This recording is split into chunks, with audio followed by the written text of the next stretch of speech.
warahmatullahi wabarakatuh. A'udzu billah, bismillah, alhamdulillah. Innal huda hudallah wa innal fadla biyadillah wa ma taufiqi illa billah. Nahmaduhu wa nashkuru wa nasta'inu wa nastahdi wa nastaghfiru wa nastansiru. Ashhadu an la ilaha illallah wahdahu la syarikalah wa ashhadu anna sayyidana Muhammadan abduhu wa rasuluhu la nabiyya ba'da. Allahumma fasalli wa sallim wa barik ala sayyidina Muhammadin wa ala ali sayyidina Muhammad. Ayyuhal hadirun wal hadirat rahimakumullah. Ittaqullaha haqqa tuqatihi wa la tamutunna illa wa antum muslimun. Amma ba'du, faqad qala Allah ta'ala a'udzu billahi minasy syaithanir rajim. Bismillahirrahmanirrahim. Wa ma Muhammadun illa rasul qad khalat min qablihi rusul afa immata aw qutilan qalabtum ala aqabikum wa may yanqalib ala aqibaihi falan yadurrallaha syai'a wa sayajzillahu syakirin. Shadaqallahul azim. Wallahu a'lam bis-shawab, wallahu a'lam bihaqiqatil murad. Azratil Mukarram, sahibil awqat, pengatur waktu, pembawa acara, jisim kuring dihormati. Sahibil fadilah, masyaihil kiram, al-mukarramin, para kiai, para ajengan, para ustadz, jajaran majelis ulama Indonesia tingkat kecamatan, tingkat desa, sami-sami hadir hormatan simkuring. Mudah-mudahan sadayana sapapawasna dibarokahkeun ilmu ku Allah subhanahu wa ta'ala. Sahibil wilayah, aparatur pemerintah, no alhamdulillah Bapak Kepala Desa Nyalira, silaturahim salam Quran sadaya. Sahibil walaim, jajaran panitia penyelenggara peringatan Maulid Nabi beserta masyarakat sekitar Adungiri, aktivitas dina ngarojong ayana pelaksanaan peringatan Maulid Nabi. Mudah-mudahan anu haladir ayeuna kalabatkeun hamba-hamba Allah anu saroleh. Muji syukur ka Allah, ucapan alhamdulillahi rabbil alamin ala kulli halin wa fi kulli halin wa nikmatin ila yaumiddin. Pirang-pirang nikmat Allah nu parantos ngalimpah ka urang sadayana. Wengi ayeuna urang dikersakeun silaturahim di ieu majelis ilmu, dina raraga ningkatkeun kualitas kuantitas iman Islam ihsan anu sampurna, ngalangkungan ta'diman wa takriman karena hikmah sejarah Kanjeng Rasulullah Muhammad sallallahu alaihi wasallam. Mudah-mudahan acara sapotos kieu dibarengan ku rahmat sareng ridona Allah subhanahu wa ta'ala ngahasilkeun ilmu nu matak manfaat dunia agama akhiratna. Malah mandar sadayana anu haladir diangkeun umatna di dunia nepi ka akhirat sakaligus nu kenging syafaatul udma mungkin di poe kiamah. Shalawat kali salamna mugia ku Allah dilimpahkeun ka panutan alam junjunan urang sadaya khatamin nabiyyin wal mursalin Rasulillah Muhammad sallallahu alaihi wasallam. Hadirin wal hadirat jamaah pangaosan rahimakumullah.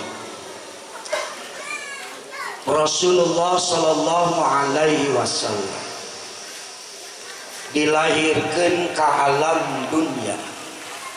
Memeh lahir Kangjeng Rasul tos agung diagungkeun ku Allah nu maha agung. Saking ku agung-agungna Kangjeng Rasul, Allah nu maha agung ngagungkeun Kangjeng Rasul nepi ka ngadawuh hadis qudsi. Laulaka lamma khalaqtul aflaka lakum wa khalaqtukum li. Mun lain karena anjeun Muhammad, mun lain karena anjeun Muhammad kami moal nyiptakeun aflak. Dina kitab ta'rifat diuningakeun disebut aflak kullu ma siwallah, perkara salian di Allah disebut aflak. Maka aflak dibikeun keur umat Nabi ngan sing sadar umat anu haladir wengi ayeuna ngabaktikeun diri ka Allah supaya kapangi hikmahna lain keur Allah tapi keur urang sadayana. Mudah-mudahan hadirna urang ngagungkeun Kangjeng Rasul. Ya Allah, angken abdi sadaya umatna Kangjeng Rasul anu diangken di dunia nepi ka akhirat. Rasulullah sallallahu alaihi wasallam diagungkeun ku Allah memeh aya alam semesta. Agungna Nur Muhammad, Nur Jamalillah mancarkeun Nur Muhammad, maka Nur Muhammad Allah nyiptakeun aflak. Pangheula-heulana nu diciptakeun ku Allah hiji Lauh Mahfud, dua Qalam, tilu Arasy. Di Lauh Mahfud ditulis catatan abadi di Allah nu jadi tuntutan perintah Allah, dikemas ku Kanjeng Nabi jadi ajaran tuntunan nepi ka umatna ayana tatanan. Maka tina tatanan ayana kaifiat kumaha menempuh tuntutan jeung tuntunan tina tatanan. Maka Kanjeng Rasul lahir ka alam dunia 12 Rabiul Awal dinten Senin memeh subuh. Ternyata lahirna Kanjeng Rasul bertepatan jeung diangkatna Kanjeng Rasul yuswa 40 tahun di Gua Hira 12 Rabiul Awal dinten Senin memeh subuh. Bertepatan deui Kanjeng Rasul nampi parentah hijrah di Mekah ka Madinah 12 Rabiul Awal dinten Senin memeh subuh.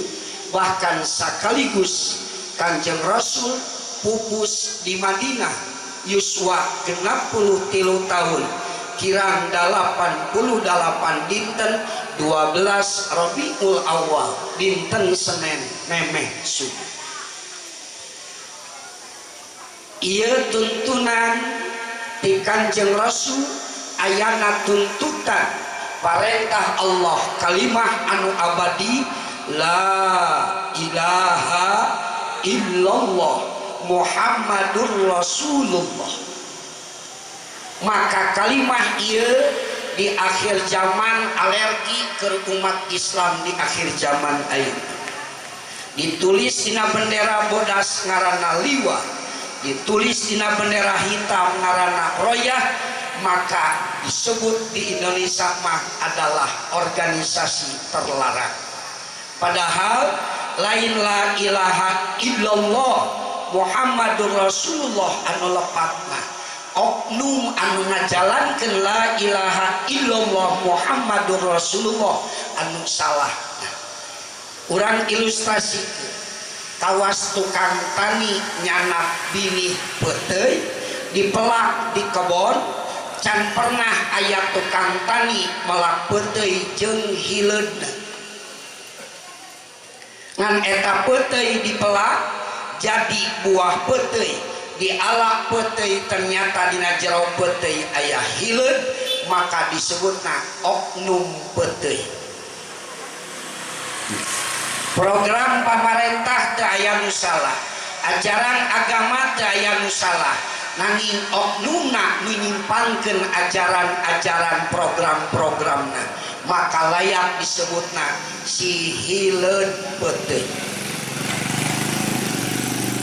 Supaya teu jauh ieu tina bahasa, tuntutan parentah Allah la ilaha illallah Muhammadur Rasulullah, tuntunan ajaran anu kahiji ngaranna Islam.